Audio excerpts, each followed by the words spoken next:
जय जय श्री राधे। भक्ति भक्ति भगवन्तु चतुर्नाम वपि इनके पदबंधन किए नाशे वेग दियने। जय जय श्यामा जय जय श्याम जय जय श्री वृंदावनी धाम। पावनी राधा तेरो नाम पावन श्री वृंदावनी धाम। जय जय जमुना रस की रास जय जय श्री स्वामी हरिदास। श्याम प्यारी कुंज बिहारी जय जय श्री हरिदास दुलारी। श्याम प्यारी कुंज बिहारी जय जय श्री हरिदास दुलारी। आज के सत्संग में श्री सबरी जी का आगे का चरित्र वर्णन करेंगे। सबरी जी को श्री राम जी की बड़ी भारी चिंता रहती। वे आगमन की प्रतीक्षा में अति व्याकुल रहती। वन से बेर बीन बीन कर लाती, चाक कर देखती। जिस वृक्ष के जो फल मीठे होते उन्हें श्री राम के योग्य समझकर उनके लिए रखती थीं। इस संबंध में एक उदाहरण सुनाते हैं कि ब्रजेंद्र नंदन श्री कृष्ण के बाल सखा अत्यंत प्रेम करते थे अपने श्याम सुंदर से। उन्हें कोई भी अच्छी वस्तु लगती वह कन्हैया भैया को देते, दिखाते, खिलाते पिलाते। एक दिन की बात है, वन में सबके घर घर से छाछ आई। ग्वाल वाल भोजन करने बैठे। एक की मैया ने धोंगारी छाछ भेजी थी। उसने जो ही छाछ को एक घूंट पिया तो बड़ी अच्छी लगी। तुरंत ही अपने मुंह से हटा लिया। बोला, दादा कन्हैया, ये छाछ तो बड़ी बढ़िया है, तेरे लायक है, इसे तू पी ले। बस यह कहते हुए उसने छाछ की मलरिया को कन्हैया के मुंह से लगा दिया और कन्हैया भी अपनी मैया के भेजे हुए मिष्ठान एक ओर करके उस झूठी छाछ को गट-गट एक ही सांस में ऐसे पी गए जैसे कई जन्म के भूखे हों। ऐसे ही किसी का कुछ झूठा अनूठा बिना विचारे प्रेम से खाते। बात यह है, प्रेमियों को शरीर की सुध बुध नहीं रहती, फिर आचार विचार को वे कैसे ही निभाएं। ऐसे ही सबरी जी अधिक प्रेम के कारण बेरों को चक चक कर लाती और जो मीठे होते उसको राम जी के लिए उस पेड़ के बेरों को रखती जाती। एक दूसरा उदाहरण सुनाते हैं कि कुसुम सरोवर पर एक बड़े ही सिद्ध महात्मा रहते थे। इनके शिष्य थे श्याम सखी जी। एक बार श्री गुरुदेव जी ने कहा कि ठाकुर जी के सामने चौका लगाओ। ये बड़े ही अनुरागपूर्वक चौका लगा रहे थे। उसी समय ठाकुर जी खूब बने ठने छम छम करते हुए उनके सामने से निकले। ये दर्शन करके स्तब्ध से रह गए, शरीर की सुध बुध भूल गए। अपना गोबर से सना हाथ गाल पर धरे हुए सुबह के बैठे शाम तक उसी भावावेश में मगन रहे। कुछ देर बाद श्री गुरुजी ने समझा कि चौका लग गया होगा, इनको बुलाए, परंतु ये बोले ही नहीं। तब आकर देखे इनकी दशा। जब शाम को इनको कुछ सुध हुई तो पूछने पर सब वृत्तांत बताए।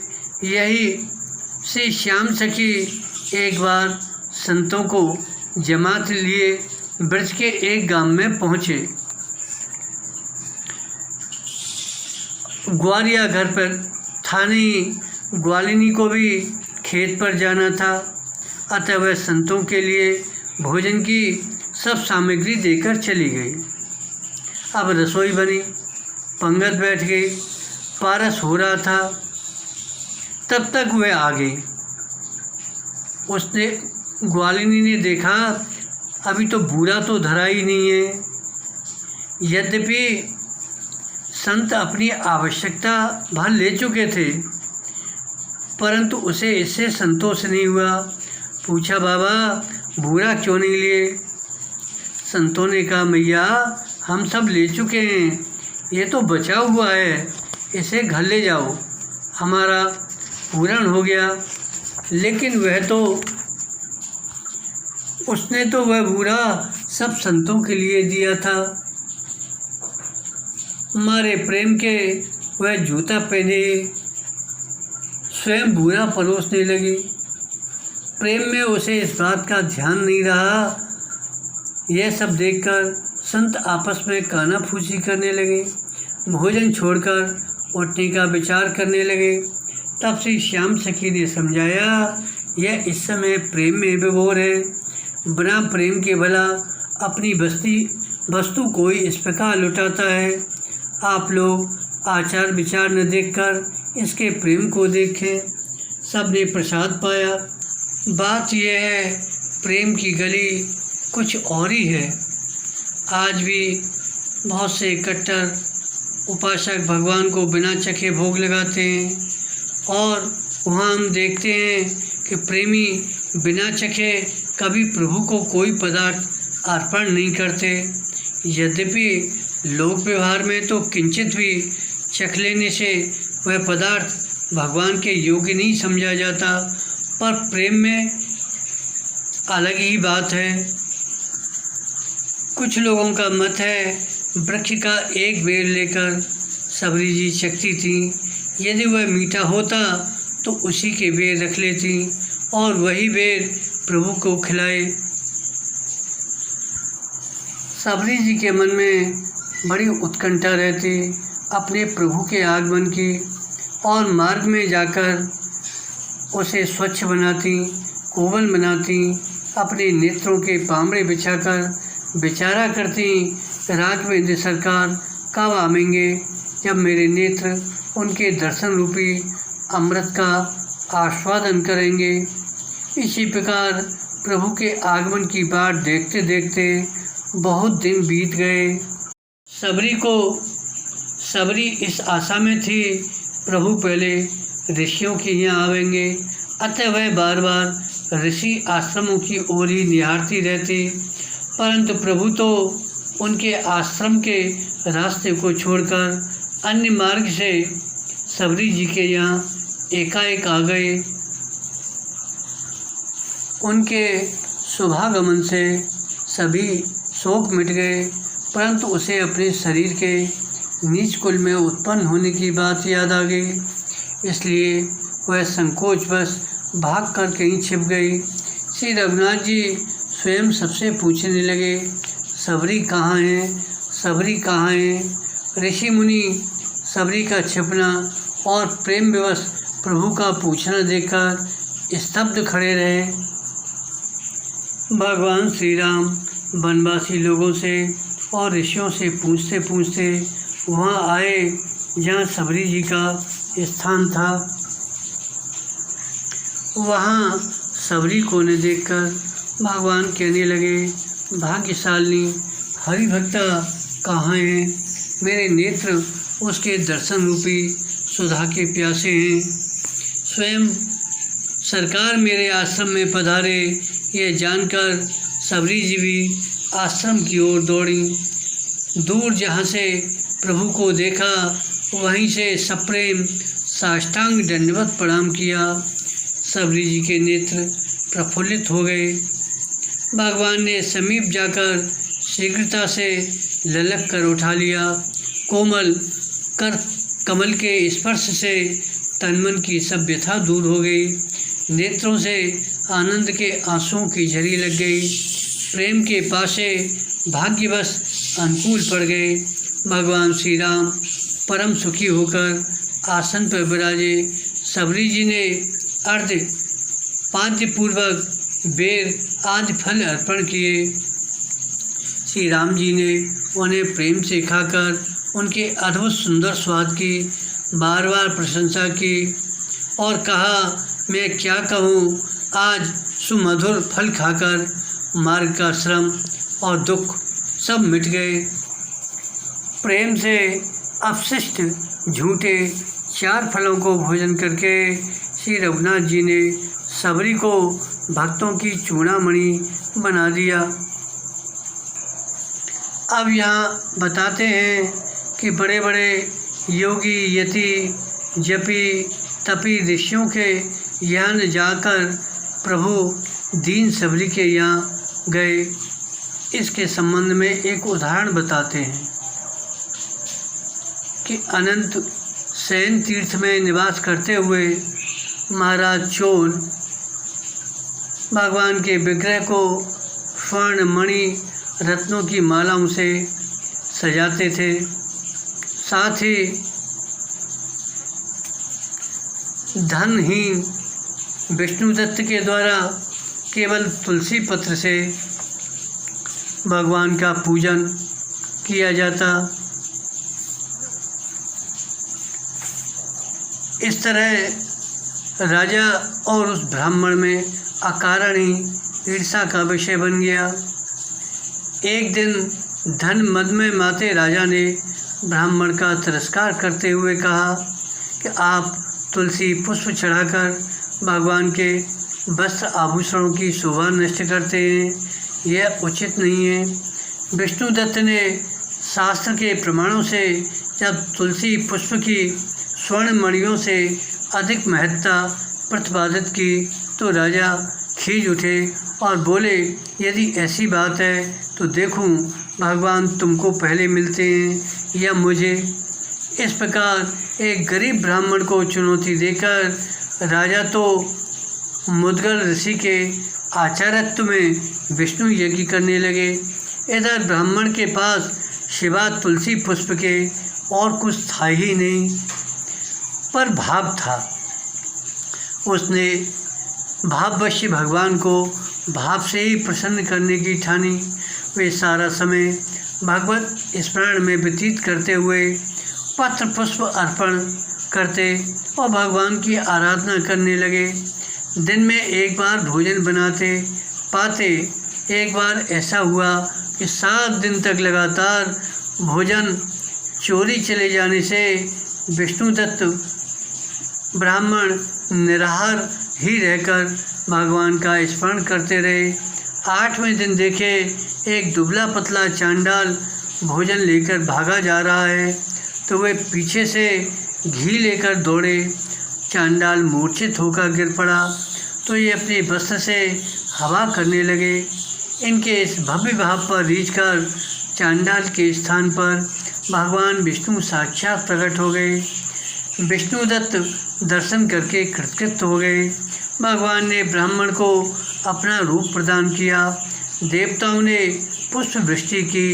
विष्णुदत्त दिव्य विमान पर बैठकर वैकुंठ को चले गए। चोल नरेश राजा यह देखकर भक्ति को श्रेष्ठ माने। राजा यज्ञ बंद करके ग्लानि में भरकर यज्ञ कुंड में कूदने को तैयार हुए तो भगवान विष्णु ने उन्हें भी दर्शन दिया और वैकुंठ को चले गए। तो यहाँ सबरी की भक्ति पर रीझकर भगवान तपी ऋषियों के आश्रम में ले जाकर पहले दीन सबरी के यहाँ गए थे। सभी ऋषि लोग आश्रम में बैठकर सोच विचार कर रहे थे कि सरोवर का जल बिगड़ गया है, उसे शुद्ध करने के लिए यज्ञ, याग, सर्व तीर्थ जल आदि सब उपाय हमने कर लिए, पर वह जल शुद्ध नहीं हुआ। अब बताओ वह कैसे सुधरे। सबों ने परस्पर विचार कर निश्चय किया, वन के मार्ग से श्री रघुनाथ जी आ रहे हैं, यह सुनाए। जब वे आवें तब हम लोग उनसे पूछेंगे, आप इसका भेद बताइए। इतने में ही उन ऋषियों ने सुना, श्री राम जी तो सबरी के आश्रम में जाकर विराजे हैं। तब सबका ब्राह्मणत्व का अहंकार दूर हो गया। वे कहने लगे, चलो वहीं चलकर उनके चरणों में प्रणाम करें। अप्रसन्न थे ऋषिगण सबरी के आश्रम में जाकर बोले, प्रभु श्री राम, आप सरोवर के जल को शुद्ध करने का उपाय बताइए। भगवान बोले, देखो हम तो क्षत्रिय हैं, भेष मात्र विरक्तों का धारण किया है, वह भी थोड़े ही दिनों से। नया नया वैराग्य। आप लोग ब्रह्मऋषि हैं, बहुकालीन महात्मा हैं, आप लोगों की महिमा हमसे अधिक है, अतः यह तो आप लोगों से ही संभव है। यह सुनकर कई एक बड़े भारी डंबूधारी ऋषि फूलकर कुप्पा हो गए। सोचे कि सचमुच मैंने तो परीक्षण किया ही नहीं तो कब का शुद्ध हो गया होता। बस यह सोचकर सरोवर में कूद गए। बहुत हिले डोले, हाथ पांव मिलाए, परंतु हुआ कुछ नहीं। अब तो लज्जित होकर लौट आए। फिर भगवान से ही उपाय करने को कहने लगे। प्रभु ने अपने को तालाब शुद्ध करने में आसक्त बताया, कारण कि यह भागवत अपराध का परिणाम है और भागवत अपराध प्रभु नहीं क्षमा करते। परंतु ऋषि लोग अत्यंत आग्रह करने लगे तो भगवान ने जाकर पाम से जल स्पर्श किया तो कीड़े और भी अधिक एवं मोटे मोटे हो गए, जल भी अधिक खराब हो गया। इसके दो कारण हैं। कोट विष्णु सम पालन करता, संतत दासन देह बढ़ाई। सबरी को बढ़ाई देने के लिए प्रभु ने ऐसा किया, परंतु इस बात को लोग समझे नहीं। कोई कहने लगे, देखो जैसे हम वैसे यह भी निकले। जिनको अवतार में संदेह था उन्हें एक बात कहने को मिल गई।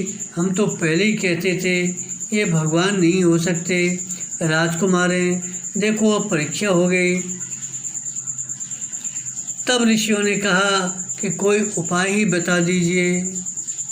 तो भगवान ने कहा, यदि सबरी जी के चरण का स्पर्श हो जाए तो मेरा विश्वास है कि सरोवर शुद्ध हो जाएगा। अतः पहले सबरी के चरणों का स्पर्श करो, उसके बाद सरोवर के जल से इनके चरणों का स्पर्श कराओ। यह सुनकर सबरी से प्रार्थना किए तो भला सबरी भगवान और बड़े बड़े ब्रह्मर्षियों के सामने कब चरण स्पर्श कराने लगी। उसने अपनी अधमता सुनाई। अधम ते अधम अधमवती नारी, तिह में मैं मत मंद अघारी। तब प्रभु ने कहा, हाथ जोड़ने से काम नहीं चलेगा। भगवान की आज्ञा से ऋषियों ने सबरी जी के चरणों से जल का स्पर्श कराया। सरोवर का जल अति निर्मल हो गया। भक्ति की ऐसी महिमा देखकर ऋषियों के हृदय प्रेम भाव से द्रवित हो गए। इस संबंध में एक उदाहरण सुना रहे हैं चोखा मेला का। चोखा मेला जाति के चमार थे, परंतु थे बड़े भागवत। एक बार बाजार में बढ़िया केला के फल देखे तो मन में आया कि ले चलूं ठाकुर जी को भोग लगाने के लिए। बस जिस कार्य से बाजार गए थे वह तो भूल गए। केला खरीद लाए और लाकर श्री पंडीनाथ भगवान के पुजारी को भोग लगाने को कहा। पुजारी ने धोखे में ले तो लिया, परंतु जब देने वाले को देखा तो झल्ला कर फेंक दिया। बोला, अरे तुम चमार का केला भगवान को भोग लगेगा। चोखा मेला केला उठाकर घर आए, डूब गए सोच सागर में। सोचने लगे, रात्रि में नींद नहीं आई।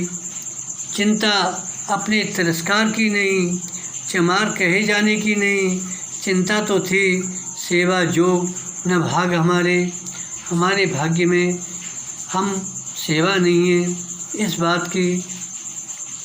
उधर जब भगवान को शयन कराकर पुजारी अपने अपने घर को गए तो प्रभु को नींद नहीं आई। ये चोखा मेला के घर जाकर बोले, भगत जी लाओ अपने केले, मुझे केला खाने की बहुत इच्छा है। प्रेम विभोर चोखा मेला प्रभु की इस अहद की कृपा पर बार बार बल जाते। जैसे तैसे प्रभु के चरणों में माथा टेके पुनः हाथ जोड़कर बोले, प्रभु मैं तो नीच हूँ, मेरे केले आप कैसे पाएंगे। भगवान ने कहा, भक्ति जी मैंने तो नहीं फेंका था, मैं तो मांग रहा हूँ, लाओ दो। चोखा मेला ने प्रभु को केले अर्पण किए। प्रभु ने कुछ तो पाया, कुछ रुक्मिणी जी के लिए लेते गए। बोले, रुक्मिणी जी से बोले, पाकर देखो इन केलों में कैसा स्वाद है। श्री रुक्मिणी जी कुछ तो खाई और कुछ रख लिया। प्रातः जब पट खुला तो मंदिर में केले के छिलके एवं कुछ फलों को भी देखकर पुजारी जान गए, यह केला तो चोखा मेला के हैं। ओहो, लगता है उसने हमारे भगवान को बहका लिया है, चलो उसकी खबर लें। फिर तो चोखा मेला के घर जाकर पुजारियों ने बहुत मार लगाई। भला भक्त वत्सल भगवान यह अनीति कैसे सह सकते। जब पुजारी पूजा करने गए तो प्रभु ने भीतर से किवाड़ बंद कर लिए। कितनी भी प्रार्थना किए परंतु खोले नहीं। जब बहुत रोने लगे, गड़गड़ाने लगे तो बोले, जाओ चोखा मेला को कंधे पर बैठाकर मेरे पास ले आओ, तब तुम्हारी पूजा स्वीकार करेंगे, अन्यथा नहीं। तब तो इन लोगों की आंखें खुली। अरे चोखा मेला ऐसा भक्त है, हम लोग तो आज जाने।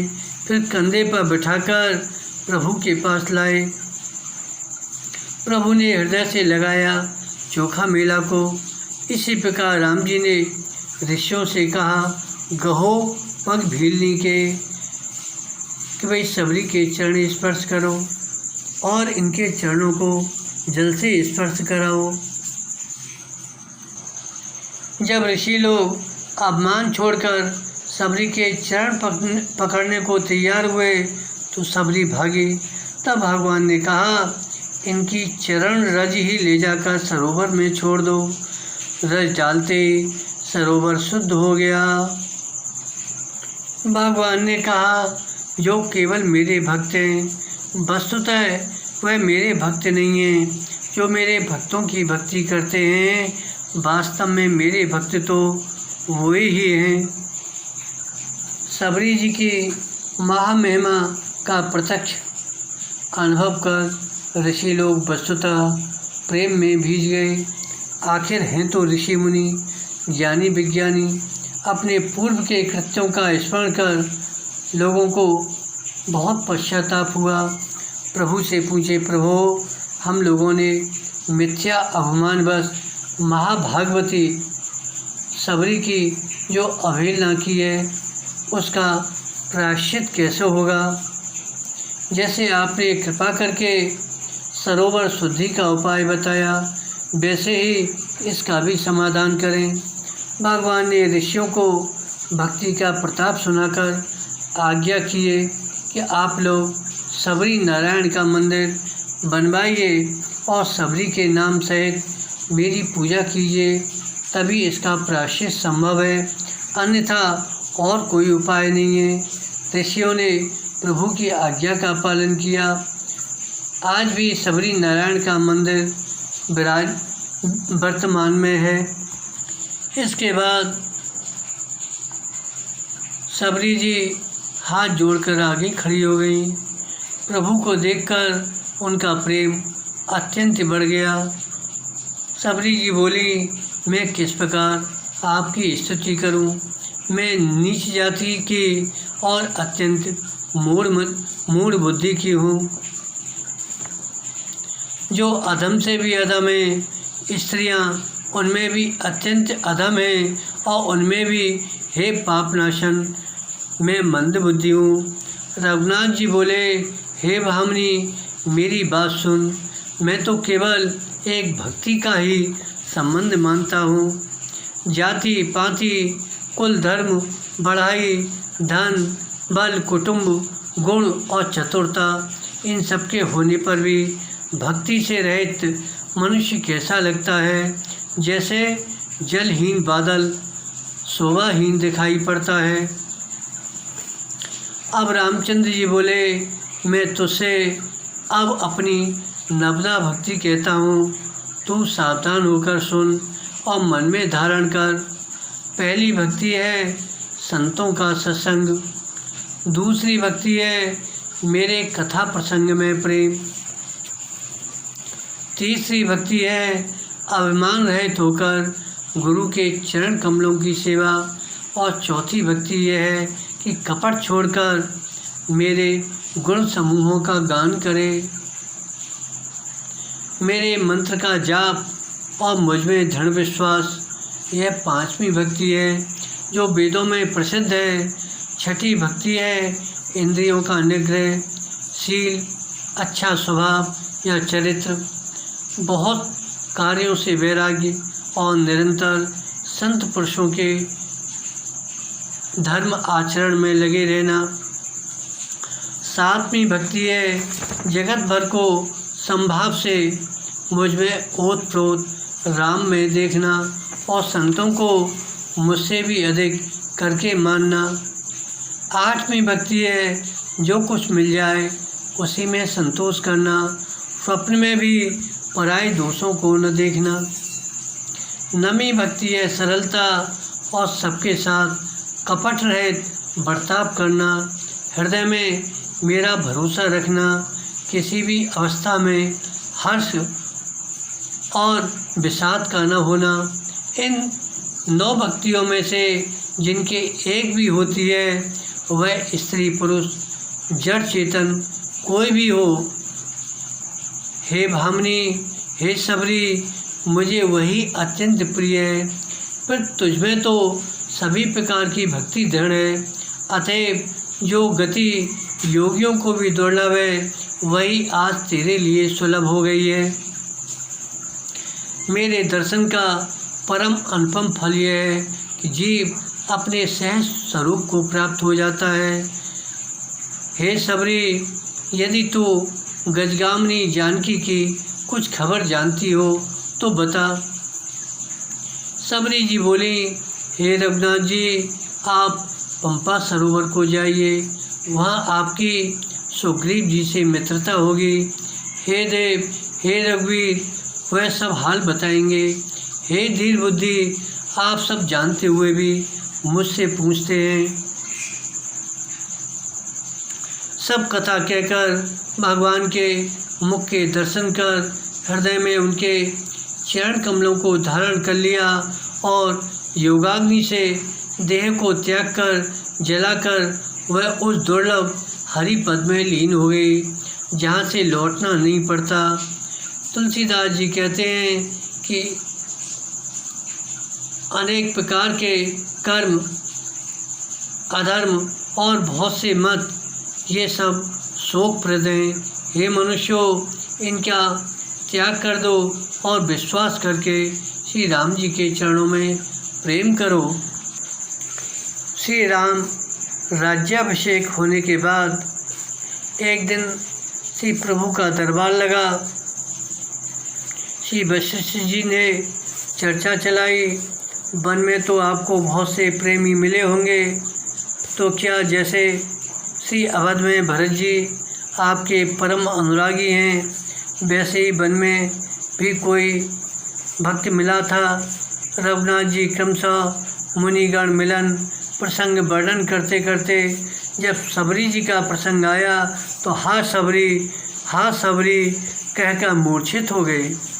बहुत उपचार करने के बाद जब मूर्छा दूर हुई तो पुनः पूछने पर प्रभु सबरी प्रेम का वर्णन करते करते अगाते नहीं थे। इस तरह सबरी जी के प्रेम भक्ति के प्रसंगों का यहाँ वर्णन किया गया। ऐसी श्री सबरी जी के चरणों में बार बार प्रणाम है। बोलो भक्त भगवान की जय, महाभागवती श्री शबरी जी की जय। जय जय श्री राधे।